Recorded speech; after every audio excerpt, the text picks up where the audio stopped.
Amanda Saladin here from Love Life Yarn. Today we're going to be making these easy crochet jar covers. These are great to spiffy up any kind of jar you have around the house. We're using mason jars in our example, and I'm making the small size, but I also for the blog made a medium size, and as you can see it's great for holding hooks or pencils. You could make a tea light candle holder or centerpiece for your table. There's just a ton of uses for these. So it's a very easy pattern. You only have to know how to double crochet and chain, and we'll work a magic ring to start. And that's it. So are you ready? Let's get started. Materials you need for this project include your jar, some cotton yarn. I'm using the sugar wool cotton with different colors, a size G crochet hook, a yarn needle, and some scissors. You can see the medium size here, and I'm going to show you how to make the small for this 8-ounce jar. We do canning, and we have a lot of these 8-ounce jars around. My husband likes to make jam, and so we have a lot of those. And we also have these pints, and you can modify this even for larger jars. I'll show you how.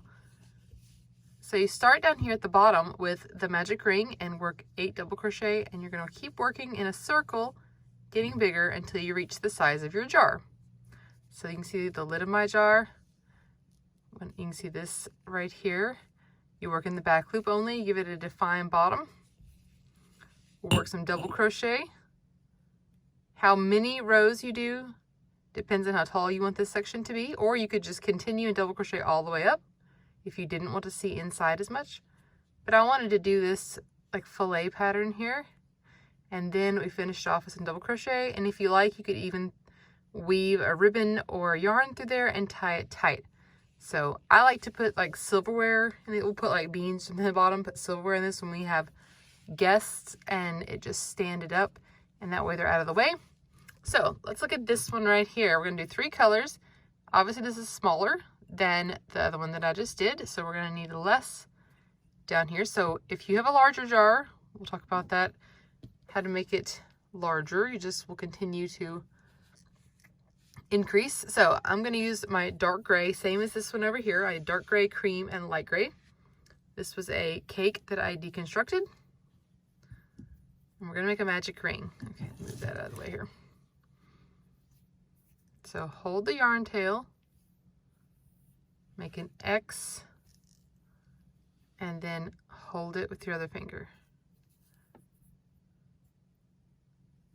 Now reach under and grab this strand, and we're going to chain 3. There's 1,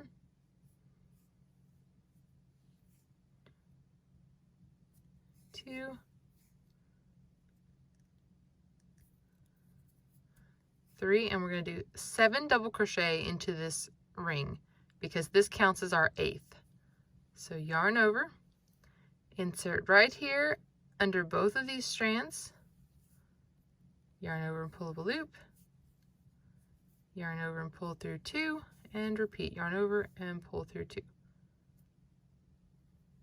So we're always going to begin with 8, so go ahead and work 6 more double crochet into your ring, and we'll come back and I'll show you the next round.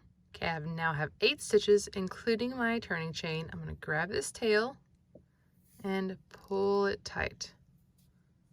And we're always going to join with a slip stitch. So I'm going to join right here at the top of my turning chain. Honestly, I really don't like working into turning chains.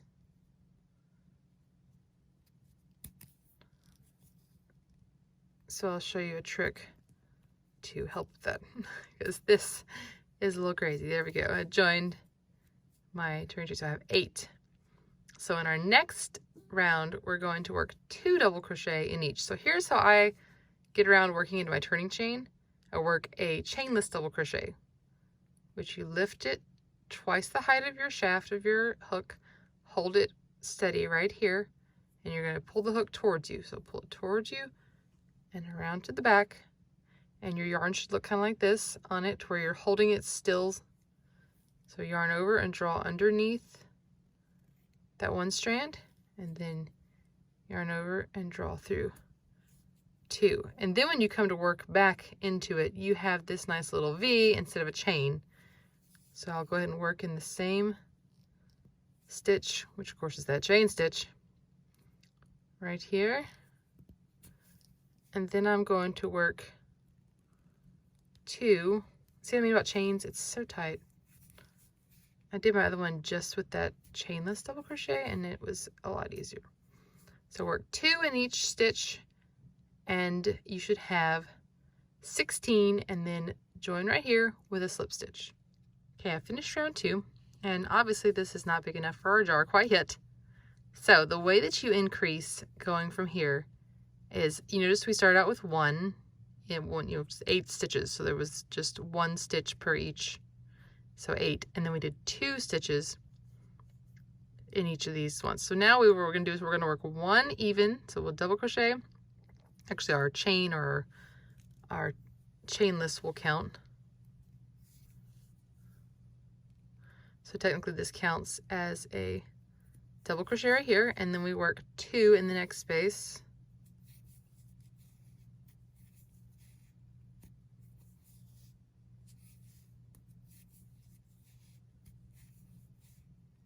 And we repeat. Work 1, work 2, work 1, work 2. And that should probably get us close to being as big as we need for the small. But if you need it larger, let's say you have a quart jar, you have a big one, then the next round you would do 2 double crochet, like you would do this chainless and then double crochet 1 and then work 2 double crochet. So each time you add 1 double crochet in between your increases. So the first time we increased in every stitch and got 16. The next time we worked 1 stitch and then increased, 1 stitch and then increased. So we'll have 24 because it increases by 8 every time. When I needed to do it larger for the medium one there, I increased again where I worked 2 stitches and then increased, 2 stitches and then increased. And then again, I worked 3 stitches and then increased. So I ended up with 40. Every time you just add 1 in between. So if you wanted it larger than 40, next you would work 4 double crochet and then increase. 4 double crochet and then increase. And even bigger, 5 double crochet and increase. So you can see it gets larger and larger. So for this one though, I'm still working the small, and I'm gonna go around and work my 1 double and then the increase of 2 in the same stitch all the way around, and I should have 24 stitches.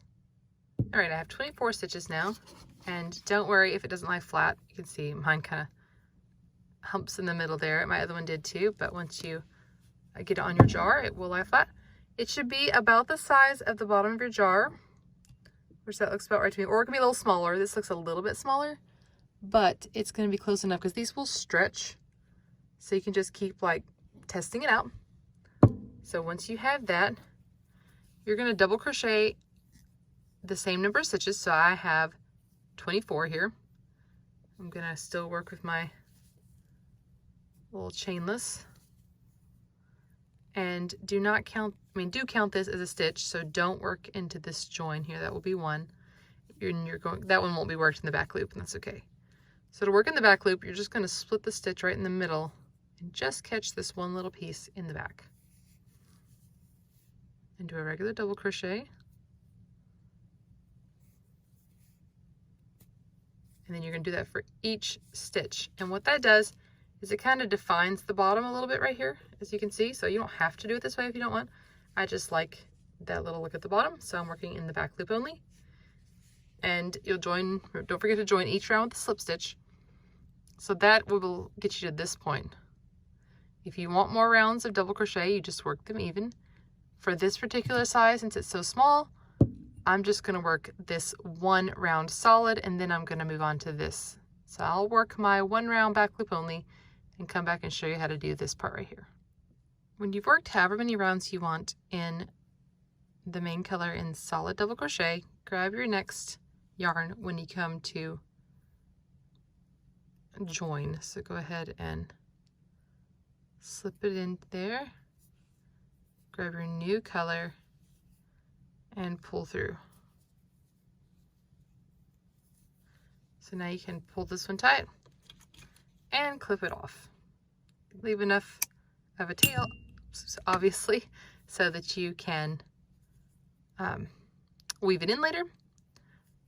And we're ready for this fillet pattern if you're using it. So you can definitely just do all double crochet if you want. And for this one, you can either do the chainless and a chain 1, or you can chain 4.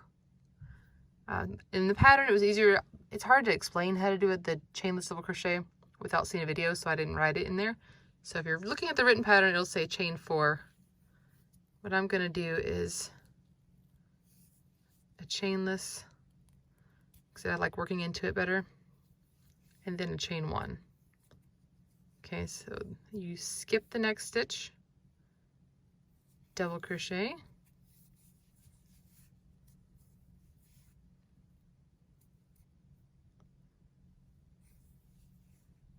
chain 1. So skip the next stitch, double crochet, chain 1. Skip the next, double crochet, chain 1, and work that all the way around and join with a slip stitch to either the 3rd chain of your turning chain or right here with your chainless. All right, you're ready to work this fillet crochet pattern for as long as you like. So you'll either chain 4 or work the chainless and chain 1. And you'll never work into the chain space here. You'll always work into your double. Okay, so you can see right on top of this, there's where I'll work. Right there. So I'll always double in the double and then chain 1 and skip this chain space. Work it for as many rounds as you like. Here you can see I worked 1, 2, 3, 4, 5 rounds like this. And so I'll just see how many I need. I have not worked up one of these small ones yet, so I'll see how many I need for this, and then I'll come back and show you how many we worked and to work the top. All right, I've gone ahead and finished up my jar cover here. I did 1, 2, 3, 4, 5, 6, 7, 8 rounds of the fillet. And then you just join your other color and work 1 round again of double crochet, working in the chain space and the double. Now this one's tighter. As you can see, it's tighter than this one over here. So if that happens, like I know if I try to do another round down here, make it larger, it would be too big. So honestly, I'd probably just go up a hook size, because I like this look better, honestly. But you might like this tighter look better, but I like this one. So if you see, they try it on periodically. So I probably should have tried mine on when it was, you know, maybe here. And when I saw it was gonna be tight, I could have started over with a larger hook. So I would have gone to an H instead of a G. But you can see how this would work out for jars of different sizes. And really, it's very customizable with just working your rounds down here. And then you see I made this one quite a bit larger than the base there, or it didn't quite a bit, just how it ended up that way. And this one is right exactly the same size. Like you can see those through the back loop.